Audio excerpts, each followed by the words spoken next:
fertility treatment. And there are certain obvious reasons for this. Like, number one, India has got world-class IVF specialists, doctors who've performed across the world, who've been educated in Western countries, they've come back to India. So India has a rich pool of knowledge and manpower as far as treatment of IVF or other fertility is concerned. Secondly, the cost of any fertility treatment in India, it's very surprising to know, it is 8 to 10 times less as compared to any Western country. So if you see the cost of IVF, for example, the average cost in India is about 1.5 lakhs, whereas in any other developed country which has the same level of doctors as we have in India, the same cost is about 6 to 7 lakhs. Same is with surrogacy. The average cost of surrogacy in India ranges anywhere between 8 to 10 lakhs, whereas the average cost of surrogacy in US, UK, European countries is anywhere around 40 to 50 lakhs. So there's a big margin in the cost, and at the same time we are able to provide the same level of treatment as is there anywhere in the world. So this again makes India a very preferable destination for fertility treatment. The third important aspect is that the laws in India with regards to certain aspects of fertility like egg donation, surrogacy are in the favor of the intending parents. There are many countries which do not favor surrogacy or they do not consider the intending parents to be the actual parents. However, in India, the thing is very different. We consider the intending parents to be the actual parents of the child, the baby, and at the same time there are other regulations which are pro-fertility, pro-surrogacy, and it is in favor of the parents who come here from across the world to get the treatment done. Although all these are very legitimate and obvious reasons to make India a hub for fertility treatment, but one change that has happened recently in our environment as far as fertility treatment is concerned is the corporatization of this particular segment. So with the entry of corporates who have taken the level of professionalism and treatment in the field of fertility to a different level, it has become, now today India has come at par with the management of fertility throughout the world. So today whether we see the level of professionalism, patient care, success rates, infrastructure, technology, cutting edge technology and state-of-the-art equipment, with the corporatization of this segment, India has come at par with the Western world or with the developed countries as far as the treatment of fertility is concerned. So I would like to tell you a little bit more in detail about the more greater aspects which are related to this corporatization.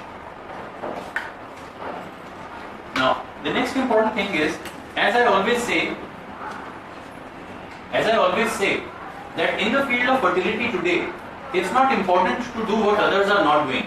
It's more important to not do what others are doing. So we have been treating fertility in a very empirical and a generic manner, and there have been certain common aspects or steps that are taken to treat any particular patient. However, there are various such undesirables that need to be weeded out. We need to be much crisp in our treatment of fertility. There needs to be optimization, customization, standardization of processes. So what I always say is that the time of breakthrough is over. In the next couple of years, we are not seeing any major breakthrough in the field of fertility or IVF. All the breakthroughs that had to happen have happened, like the blastocyst culture, the frozen embryo transfers, the ICSI, the IMSI, and a lot of development has happened in case of frozen cycles. So all those major breakthroughs have happened. But now is going to be the time when we are not seeing any major breakthrough. It is going to be the time when two important aspects are going to determine the results in IVF.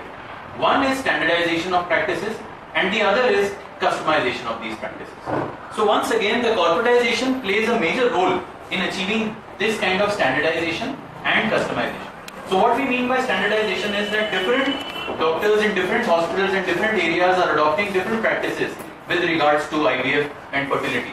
So first of all, we need to find out what is the best SOP or the best steps that need to be adopted and standardize these treatment procedures. Second is the customization or optimization. So it's very important not to treat every patient in the same horizon of being general and to be able to optimize the standardized therapy with respect to every particular case. What are the PCOS cases, according to the age, according to the number of failures, obstetric histories. It's very important to customize these. So corporatization once again takes the level of treatment to that level that today we are able to standardize and optimize these processes of fertility management.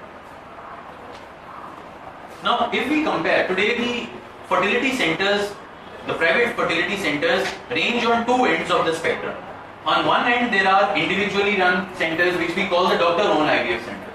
On the other end, there are the professionally run centers. You can term them as corporate centers or professionally run centers where there is an entire team and the workload is very clearly demarcated with respect to clinical and non-clinical activities.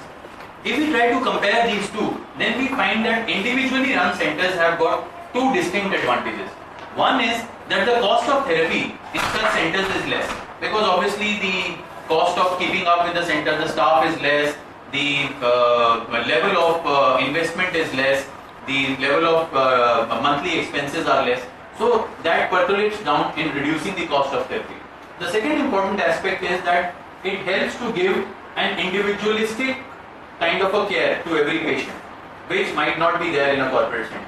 However, on the other hand, if you see the corporate centers, then there are certain well-defined advantages which are there in a corporate center, ranging from, I would like to welcome Dr. Neelima, my colleague, so after my session, she'll take up a small session.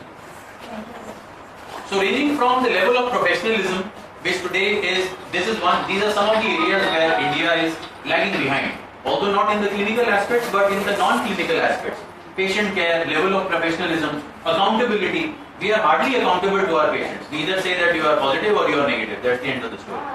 So level of accountability, level of transparency. We never share the journey of the IVF, the entire process with the patients as to what was their case when we started, how many eggs were retrieved, how many embryos were formed, how many were transferred, which I'll also talk in detail a little bit later. So corporatization helps in increasing the standardization and customization. It helps in increasing the level of professionalism in providing warmth and compassion. It helps in increasing the transparency. Obviously, it helps in creating better technology, a better environment for IVF management and a better infrastructure. So what do we need to do? What we need to do is to be able to bridge this gap. So if a corporate center that has all these advantages, it can incorporate within itself the cost, benefit and the ability to be able to give that warmth and compassion to a patient, then we complete the entire horizon of what the desirables should be as far as the fertility treatment is concerned. So our endeavor as part of Baby Joy is to be able to fill this gap and to create a professionally run center which is not only transparent, accountable and offers high success rates, but on the other hand, it can also bring down the cost of IVF treatment considerably and bring about a warmth and compassion for every patient that approaches. So here I would just like to introduce Baby Joy. Baby Joy is part of the Vizag's growth, which has been in the field of healthcare for more than 10 years now through its pharmaceutical and medical tourism divisions. About 4 years ago, we set up India's first professionally run surrogacy agency by the name of Vizag Surrogacy Consultants. The main aim of starting this surrogacy agency was to make the system of surrogacy in India accountable and to make it legally, medically, ethically and socially answerable as well as transparent. So surrogacy has been a very grey area in the last couple of years. It was very important to be able to systemize this area and make it transparent, accountable and systemize it with respect to all the aspects which are related to surrogacy. So we set up our surrogacy agency about 4 years back by the name of Vizag Surrogacy Consultants. Although we used to carry out all services under one umbrella, but the one complaint that most of the patients used to have is that they used to have to go to another center for the IVF. So today everyone wants that under one umbrella everything should be done. So as part of that endeavor to be able to provide 360-degree fertility solutions under one roof, we set up our world-class IVF